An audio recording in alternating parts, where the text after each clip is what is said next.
Whether your beer is in a bottle, can, or glass, kick back and relax. It's better on draft.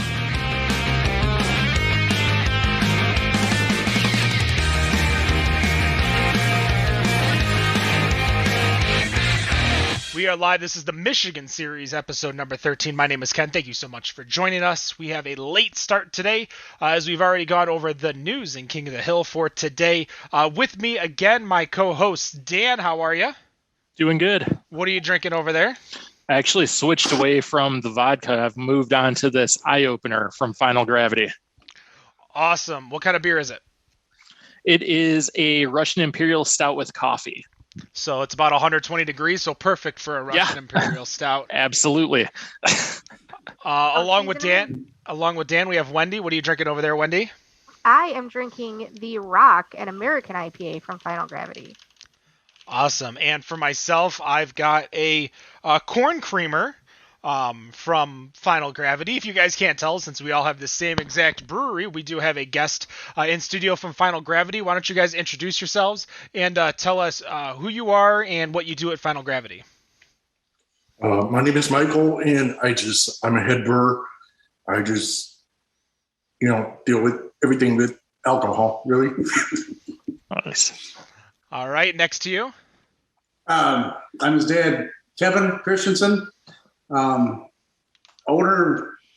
janitor, cook, repairman. Yeah, we wear a lot of hats around here. So. It feels like that's every single brewer. You guys got to do a little bit of everything just to make sure that everything continues.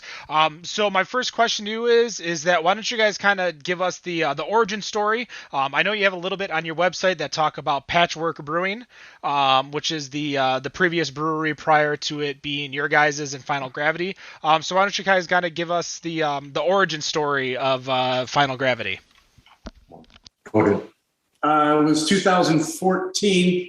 Actually, it was before that. And Patrick was our local brewery Decatur. At that time, me and Mike homebrewed. We had, I think, 8 taps in the garage, and we enjoyed that. We used to frequent Patchwork Brewing quite a bit.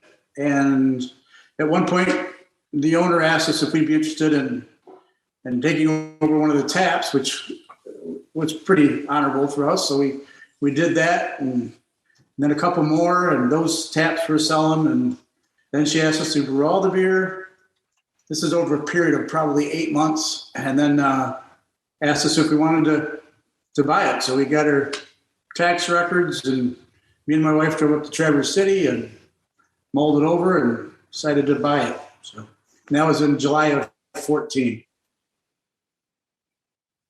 Awesome. Now, I actually have a question for you guys, because I just learned about this when I was searching for you, because I'm out here in Arizona. And there's a story that came up kind of similar, or something that happened out here that was kind of similar, is I noticed there's a Final Gravity Brewing out in Virginia. Have either of you, as far as the breweries go, had conversations about this? Has anyone pushed back about each other using the name?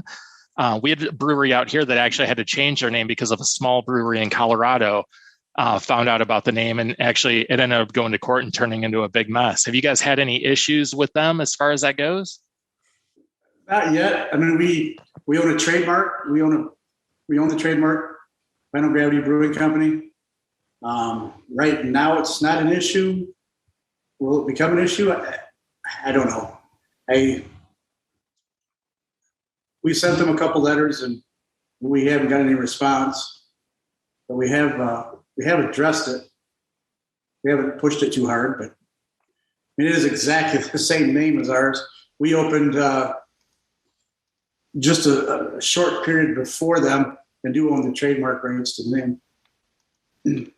Well, let's kind of tie this in, because there is definitely a happier story with regards to original Gravity out here in Michigan, Milan, Michigan, right actually around the corner from where I am. I have yet to be there because when I moved to Ypsilanti, big pandemic hit, and I haven't gotten a chance to really sit down at the brewery and enjoy it. But you guys had a little bit of back and forth over there, but it seems like everything is A-okay now. Why don't you tell us, it's a sad part of craft beer when you have to kind of go into these litigations, because everyone just wants to make beer. They want to make people happy.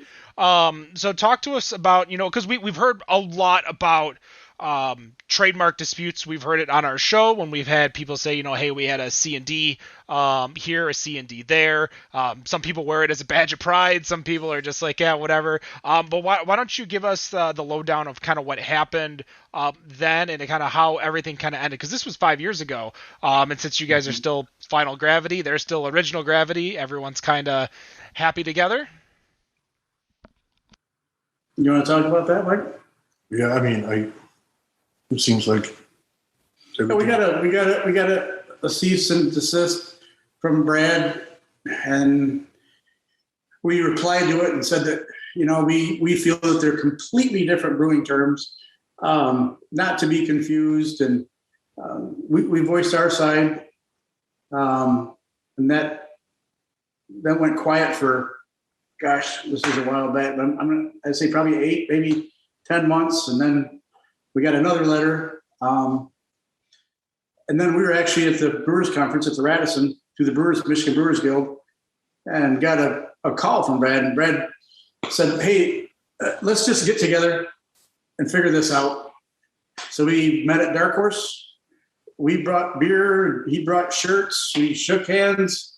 And Brad said, he kind of got pushed into this by his lawyer. He said, it really shouldn't have happened. And he said, I think we can all play in the sandbox together. And we walked away friends. We see him from time to time at beer festivals, and we have no problems now. Yeah, I think everybody's happy. Yeah. So, and that's why it matters, is that we're both on good terms. So, yeah. I think the That's important... always...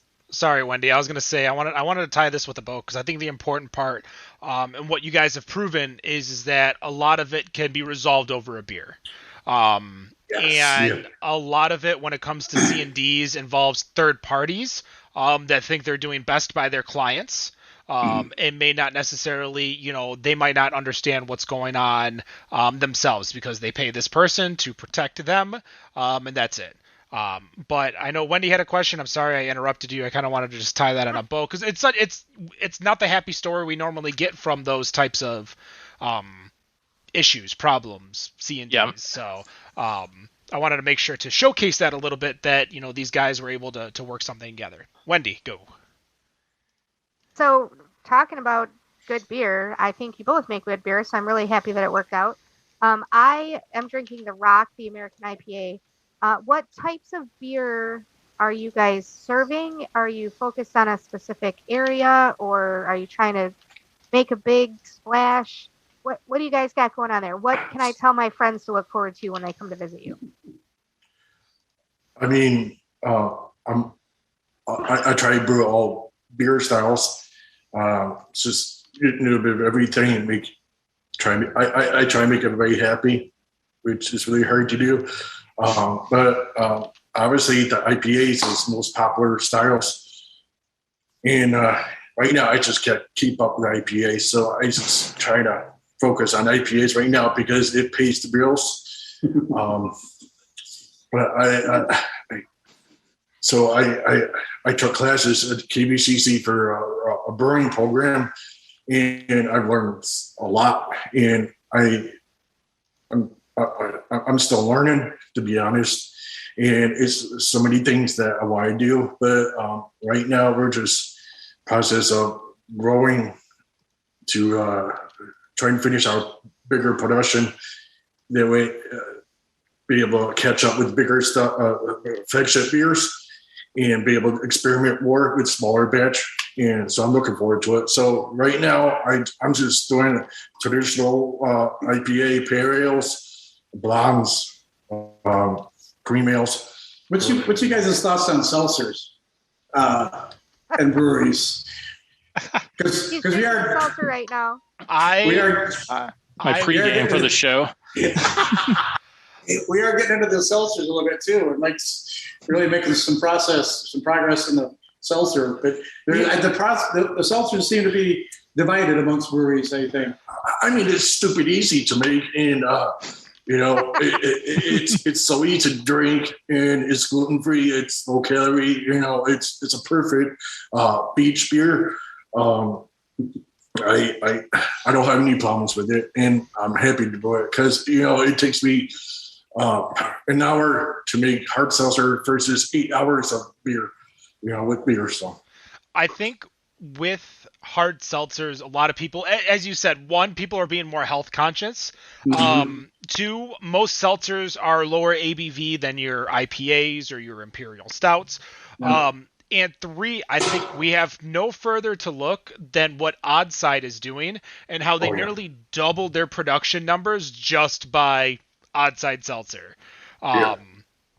So Is there such a thing as an imperial seltzer? Yes, we Yeah, were we were talking just about talking it. about it. For those of you listening live, you may have heard it on the news segment. For those of you listening on the podcast, listen to the news segment. That's going to be the June 25th news segment released on Monday, May 28th. But yes, Surge, which is the White Claw Imperial Seltzers, and then Bud Light Platinum has a Imperial Seltzer. That's their Imperial Seltzer brand. So Imperial Seltzers do exist in the industry. Not as prevalent as Imperial Stouts or IPAs or anything like that. But you mentioned, and I want to say I'm seeing a lot more of these, and I want you to talk to me about this. The Corn Creamer. Talk to me about this beer because we're seeing a lot of cream ales entering the market because I think a lot of people are looking for those lighter beers that isn't that lager, that yellow, what we would call normally a yellow beer. I think cream ales is where it's at. Talk to me about this Corn Creamer. How did you make it? What's in it? And what am I tasting? It's a simple base malt. So I just use two-row pale ale from Empire Malt Company in Empire, Michigan. So all of my beers, I try to stay locally as possible with malts and hops. So I've been using Empire Malt and Sugar Creek Malt down in Indiana, which is like three miles from us. And so their Corn Creamer, so Decatur is they're known for loving corn. We love corn. Big farming community. We have Cargill just around the block from us, and they store bins of corn. So we just love corn here. So it's just a little bit of corn and pale ale and a little bit of rice. So it's your traditional beer. We refer to it as our Miller Killer here at the club. So it's low ABV. Obviously, we got to be able to everybody enjoy and drink all day. It's a nice light beer. It's very simple. Nothing crazy. Just a nice, smooth, creamy ale. So this American IPA that I'm drinking, you said you're working on your IPAs. Dude, you're doing fantastic because this is amazing. It's very well balanced. It's got the nice hop kick to it, but it's a little bit sweet, so it doesn't make me want to, it's not like the hops are punching me in the mouth. I really like it. I've also got this mojito on ale. Oh my God, my friends are going to love this. I can't wait to send them your way. What do you have coming up that you're really excited about? Upcoming beer that I'm excited about? Yeah. Baby Maker, Pineapple Pale Ale. Wait, what was it called? We call it the Baby Maker. It's an imperial stout with Irish cream. Oh boy. All right, you got my attention. Yeah, I can see that being pretty dangerous. I can see where that name would actually come from when you think about it. What else do you guys have coming up? I think we've got 2 proven cases of Baby Maker. I think. That's a fact. The Pineapple Pale Ale, our Skinny Dipper. We rotate a lot. Yeah, I have like 100 pages of recipes that I haven't tried. So I'm so excited to try new beers and experimental beers. That's why we're trying to get this production up and running so I can do small batches and try 100 pages of recipes. One of the things we hated going to breweries, when you look up at the beer menu and think, okay, had it.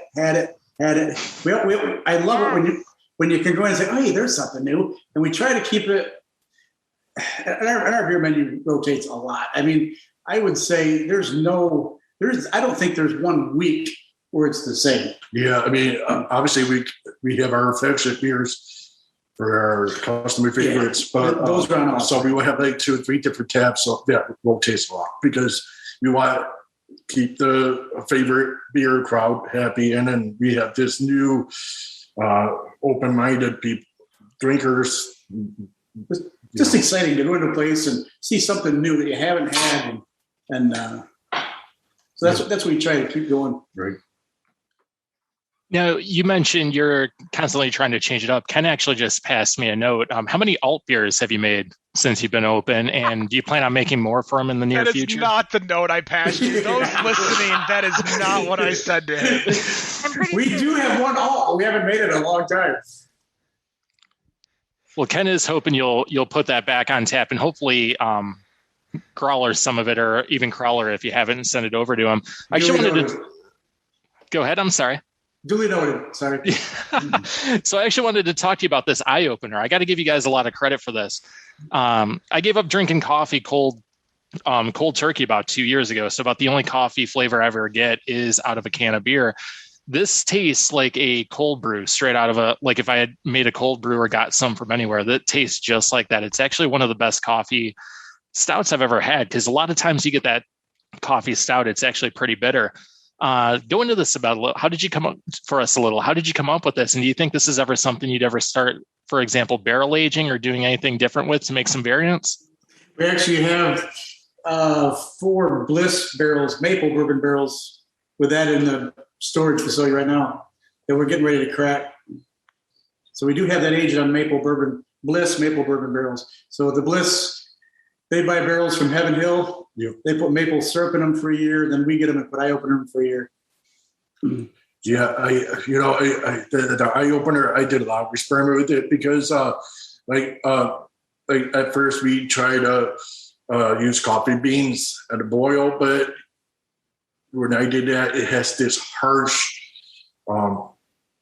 flavor from coffee. So I kind of talked to other breweries and just talking to friends, and I guess cold brew is the way to go, because it gives a smoother, nice, robust flavor. And it's been a lot of experiment with that eye opener tweaking, and I think I'm happy with this one. Awesome. And I want to ask you guys about King Tut here as well. So I haven't taken a sip of this. I actually just cracked it.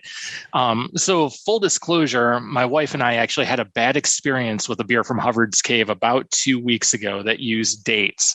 It was honestly one of the worst beers I've ever tasted in my life. Tell me about the flavors we're going to find in this, and tell me a bit about it. So I'm a huge fan of Dogfish Head.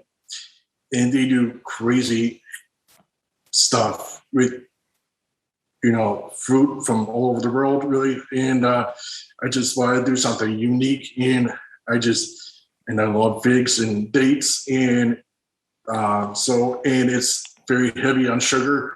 So obviously that's going to bump the gravity of the beer. So it's not just figs and dates. I also added honey and palm sugar. It's just a lot of sugar, and it's just heavy on malt, and it's just a dangerous beer, and I had fun doing that because it's a lot of cutting I had to do with figs and dates, so it's just a lot of prep work to for a boil, and it's just it's just labor intensive beer. So. The exact words as I took a sip as you were talking that went through my head before you said it is, this is a very dangerous beer. It is very, I wouldn't say overly sweet, but it's nice and sweet enough. I was expecting like a heavy date flavor, especially seeing what was in it on the can. This is actually a very good beer. Another one of the best ones I've ever had. As far as this kind of style goes, I'm actually pretty impressed. One other thing I wanted to touch on here before I pass it to someone else, you were talking about the Setlzers briefly earlier. What are you guys planning as far as seltzers go? Do you have some ideas? Because, there's a million seltzers out there.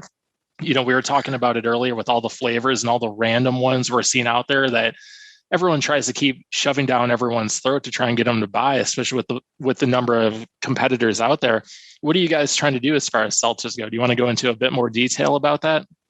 Well, he had an idea. He wanted to do a gin and tonic. That's what we're doing with some of our seltzers is mimicking mixed drinks because obviously we're a brewery. We can't, right now we don't distill, but so we're kind of using seltzers to gateway into that market, I guess I'll say.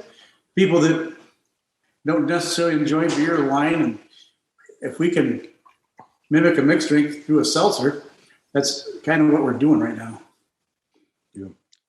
That's a great idea. Are you planning on doing the higher gravity, or not the higher gravity, the higher ABV like we were talking about with some of those imperial seltzers?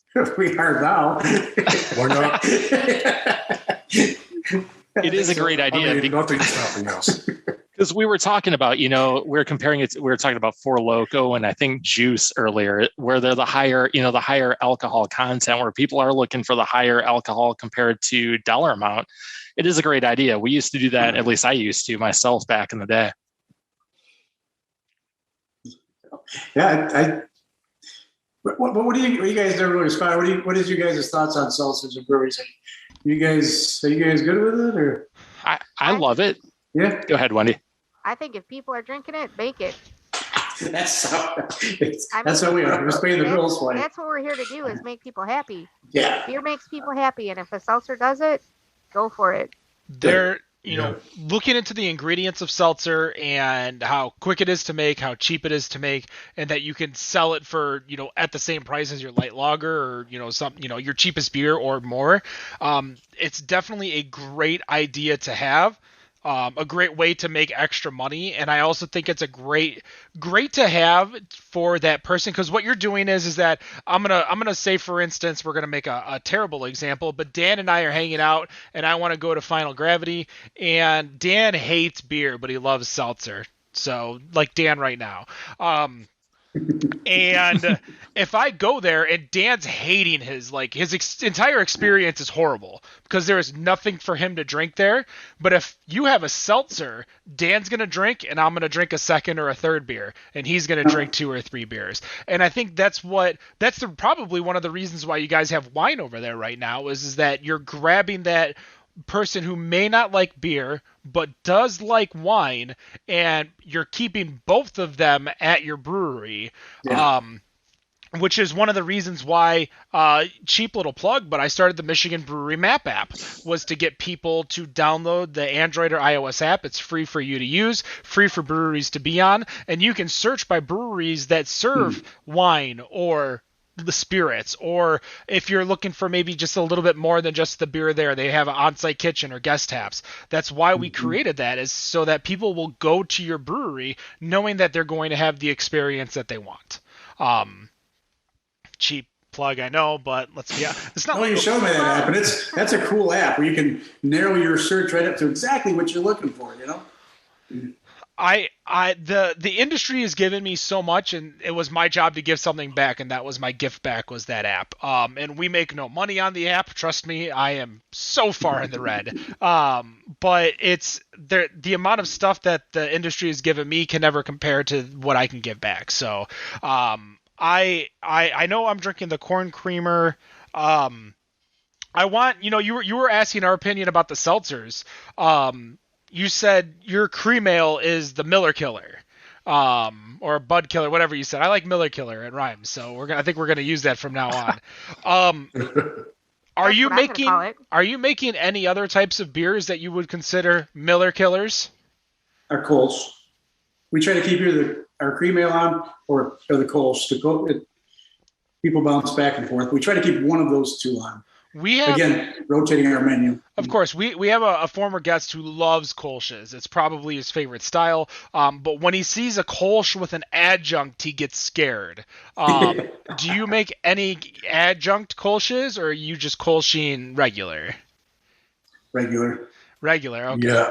Yeah, it's my preferred. That's how it should be. It's like a slap in the face for German people. I mean, I don't want to, twist the styles, but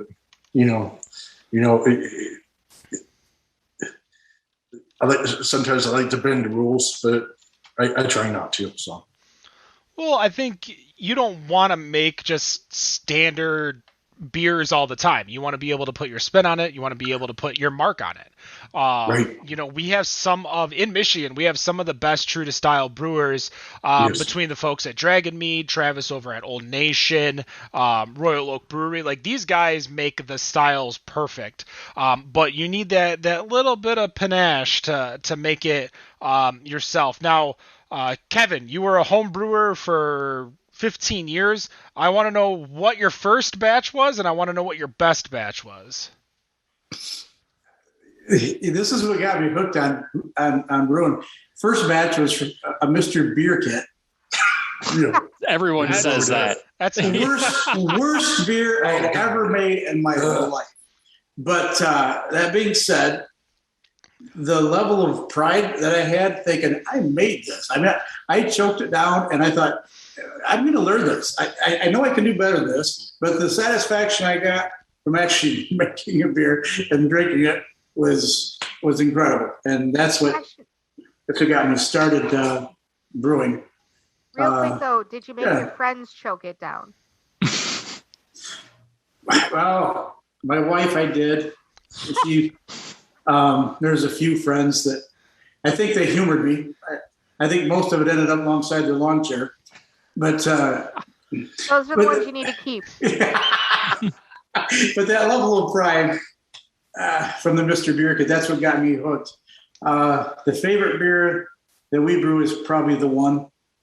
The one is a beer much like the Rock, but it's with rather than mosaic hops, we use Citra hops. So the one's probably my favorite, or Indicator, or double IPA. Yep.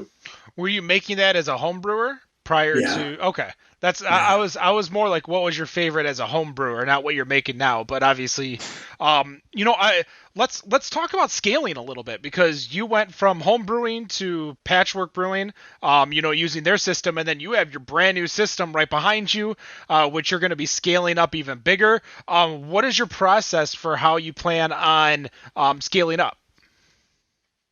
Well, some of our concerns are going from direct fire to steam, and our caramelization, and I'm gonna let Mike take over. Yeah, it's gonna be a lot of trial and error. It's just a lot of tweaking. So I may have to do like a cheapest beer and go from there. Just make sure the numbers match. IBUs, RCRM, just mostly trial and error. So I have a program on the computer that it really helps. So it does the math for me. And we've got a bunch of guys we could call. Mike Babb, his instructor at KVC Sustainable Brewing class, he's helped us a lot. You saw our long, tall fermenters, and we were a little worried about like diastatic pressure on our yeast, and he's helped us a lot. He's came over, and so he'll probably help us adjust our recipes to begin with, maybe. Yeah. And we talk to other brewers. And, their tips and, pointers from scaling. That's the beautiful thing about brewing too, is you can go to the competitors, and I shouldn't say there's no secrets. There are secrets, but generally speaking, every brewer is more than willing to help us and share most of the information that we need. I mean, if we have a hard question, they'll answer it. Now, if it's a little detailed question, about a recipe, no. And we're not interested in recipes. We're more interested in, equipment and the results of. How to solve problems, what to look for. The biggest help was Bell's Lab. I had a problem with the yeast microbes and just the barrel issues and oxygen, and guys from Barrels and Lab, it's been a huge help. And we talked to we've talked to so many breweries I can't keep up with. And I think that's what makes Michigan such a good beer state is how we all get along and share information and make each one of us better. So the open communication between a lot of breweries, especially what I see on the back end, on Facebook groups and private groups and the Brewers Guild, everyone that you guys, as much as you're in competition, you don't want to be in competition to see someone fail. You want them to succeed because you're going to succeed on their success. Real quick question, just because I'm curious, are you guys brewing at the Kalamazoo site too, or just in Decatur? just Decatur. Just Decatur. The reason I ask is because when we've seen breweries have to brew in different sites, you're dealing with different water sources, and dialing in water sources is always a hard issue.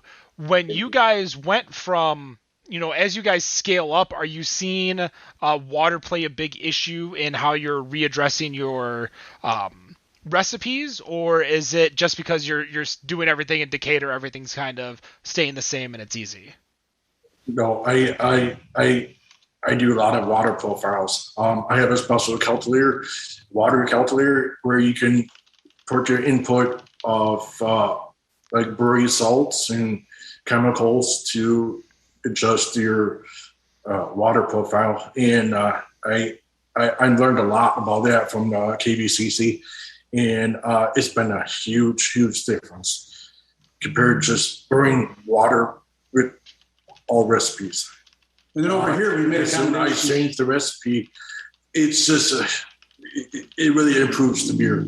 It brings a hot brightness, the stout heaviness, that kind of thing. It's just amazing how water does. And we made accommodations over here for some of our beers to brew with our own water. I mean, it depends on the beer as to what we want to do with water. There's some beers that our Decatur water, when filtered, is perfect. But there's other beers that will probably want to build our water from our own. All right. Wendy. That makes sense.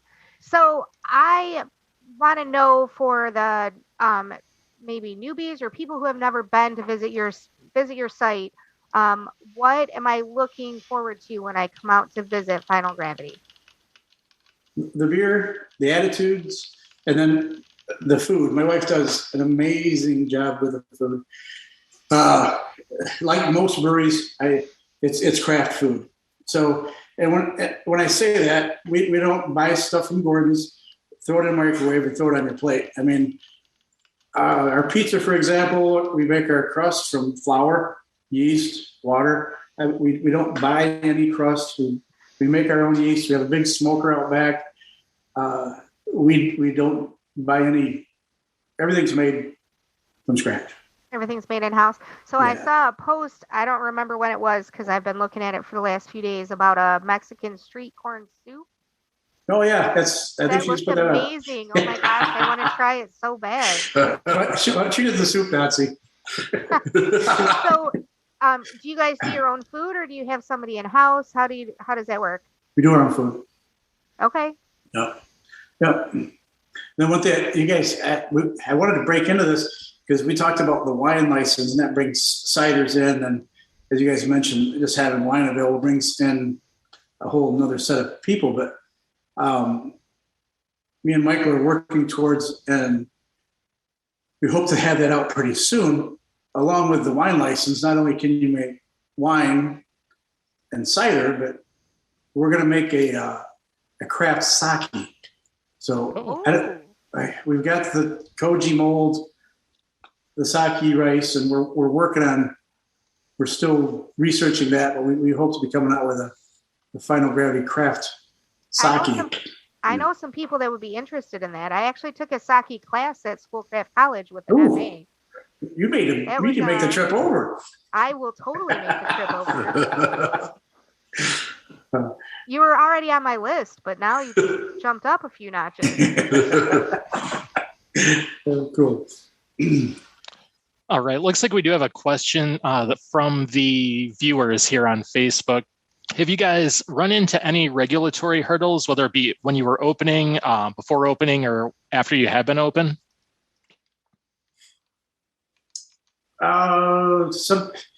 We talked about how our menu changes, and we brew a lot of different beers. we miss getting some names registered, and so we have slipped a couple times. A lot of times we get so excited about getting them out, and we miss that step of getting them registered with the state, and so we have missed a couple steps. Other than that, I don't think we really had any problems. MLCC has been very kind to us. Well, that's always good to hear. What happens if you miss it? Do they end up making you stop selling the beer? What did they do when you missed those steps? We got a fine. I think it was $50 a beer. Yeah. We were at Burning Foot 2 years ago, and we missed a couple beers, and I think we got fined. I think it was $50 a piece. I think it was 4 of them. Yeah, and the funny thing is they changed the law. Yep. Where we don't have to do that anymore. So that just makes it a lot easier. Yeah.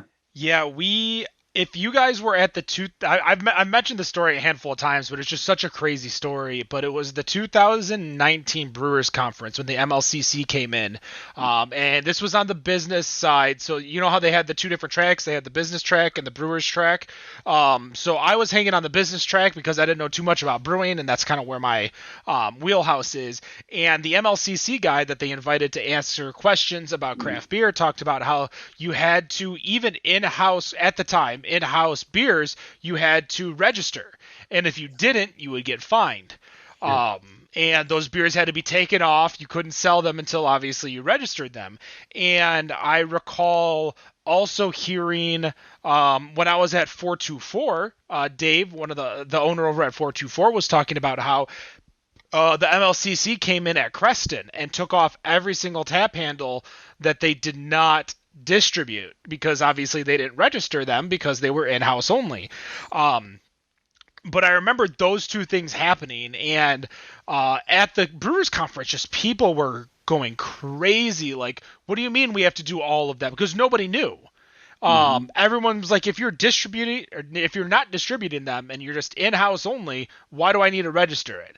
But there's a whole process. I learned Setlzers. I know you don't have to go through that process. You just need to go through the FDA, which is a much easier, just a thumbs up, thumbs down kind of thing. I did learn that. My question to you guys is, we're going to be kind of winding down here a little bit. Andrew wants to know, are you utilizing your spent grain for pizza dough or anything like that for your food, or not yet? We made dog treats. The rest of it feeds cows. Oh, being in a farm town, that's actually perfect. It's a great way to reuse your spent grains for sure. Yeah. I guess it's a T-bone every now and then. I mean, nothing wrong with that. I've because I'm back into keto, I've been buying meats, and I bought steaks recently, and I saw the prices, and I'm like, holy shit. That stuff's way more expensive than just buying like a pound of ground beef. That's what I got for Father's Day. I got a tomahawk steak from this year. There you go. Son of the year right there. Or he's buttering you up for something. He's got a question to ask you here in a few weeks. He's looking for a loan or something. No, so that's awesome that you guys are utilizing your spent grain and reusing it and recycling it. What I ask a lot of breweries this, and I kind of want to get your feeling on this. But what is your future with regards to distribution? Are you guys looking to distribute past West Michigan or past the Kalamazoo to Decatur line? Are you guys looking to take over the world with your new brew system here, or are you just, because you had mentioned when I was talking to you that you can't keep up? No. So are we just trying to get to keeping up, or are we looking to go further? Well, I think this will definitely allow us to go further. How far remains unknown. Who's going to let? Are you guys distributing outside of that area right now, or no? Michigan? Outside of like Kalamazoo, Decatur, like that's southwest Michigan. Rarely. There's a couple places that we do distribute to. Okay. Self-distribute, but we Not a lot. Not right now. Yeah, we can't keep up. So I try to stay in our tap room. We have a lot of opportunity to, but we just ask people to hang on and bear with us. Before we get into final questions, my last question, and now that you mentioned that the Kalamazoo site is a satellite site, how does distribution work when you own a brewery and you're delivering it to a site that you own? Do you have to go through? Now let's pretend for right now that you guys are above the 2,500 threshold. Would you have to go through a distributor to sell it back to yourself? Or could you self-distro because you own both properties? I honestly can't answer that question. Yeah, I think that's uncharted waters. We're well below that, so we really haven't looked into that right now. But hopefully there comes a time when we do have to. Well, obviously, right? The 2,500 is, a target number, but that also doesn't interfere with your in-house sales. So the taproom sales that's going on behind you is null and voids those numbers. Right now, are you guys just self-distroing it to yourself? Okay. Mm-hmm. Yep. Those kinds of things always get me wondering, just because of what Michigan laws are going on right now, and the need for change in a lot of Michigan laws. Obviously, this past year and a half, Michigan laws have changed a lot, but allowing us to understand what may need to change in the future, I think will help us and our listeners contact our proper representatives to be like, hey, I want our brewery to succeed better. And this kind of information helps. So we hope you have that problem that you need to, we need to call someone. So as we finish the show, we're going to go around and ask one final question, before we end it for the night. We will start with Dan. All right, Michael, this one's really directed towards you. So there's a picture on your website, shows you drinking a Colt 45. Is that your go-to malt liquor, or are there others that you prefer more than that? I like to drink old school stuff. I love PBR. Steel Reserve. It's just malt liquor. I'm just, I like to piss crap beer drinkers once in a while. So I just, just do it for fun. But, I think you're the only person in the world that has said the sentence, "I drink Steel Reserve for fun." Yeah. I don't think anybody has ever said those words before. It's a first right there for sure. Oh, you caught me. Wendy, what do you got for these two? My question is, what is the dream beer that you want to make? What is the one thing that you want to do that you haven't gotten a chance to yet?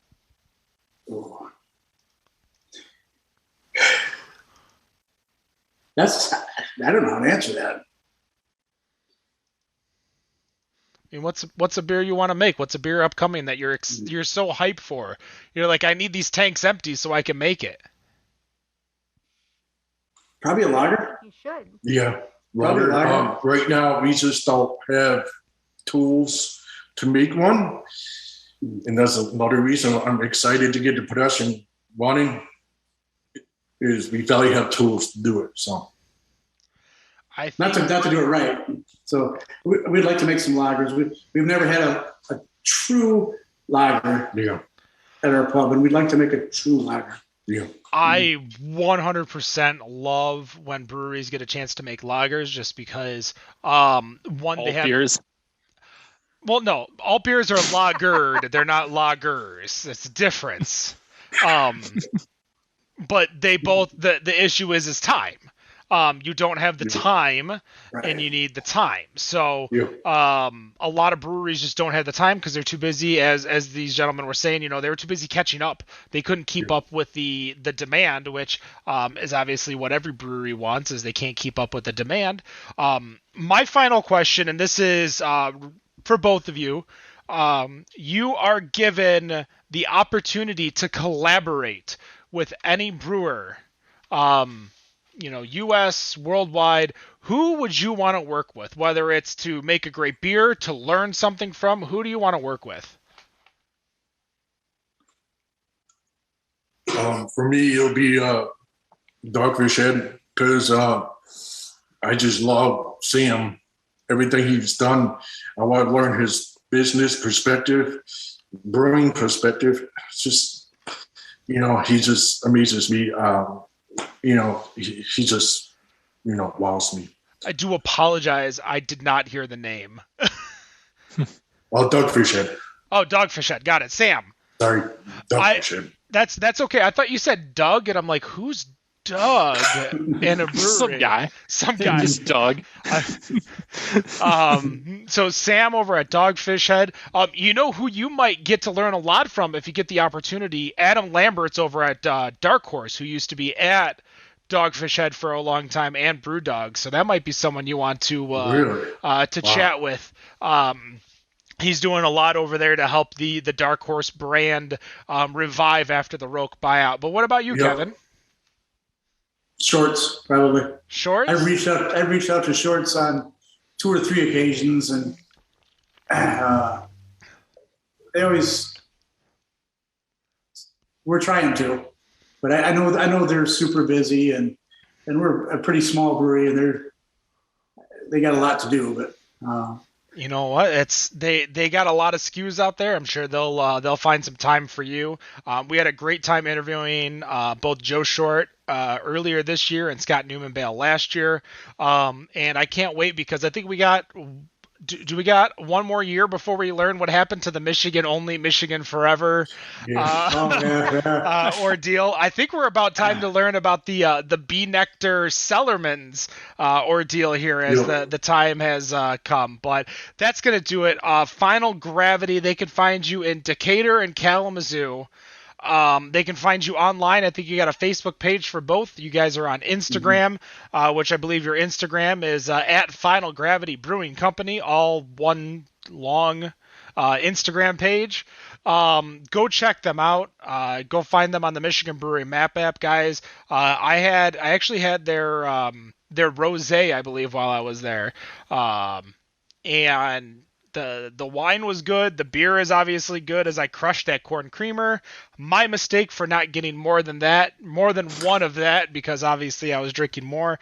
But that's going to do it. Better on Draft Michigan Series number 13. You can join us live Friday, 7 p.m. Eastern. Next Friday, we are off because we will be on Monday, July 5th with Drecker Brewing Monday afternoon. So while you're nursing that hangover from July 4th and hearing all those fireworks, why don't you listen to us? And that's going to do it. No matter what you think of your beer, we think it's Better on Draft. Have a good night. Thanks, guys. Thank you. Wendy, we didn't hear it. Try one more time.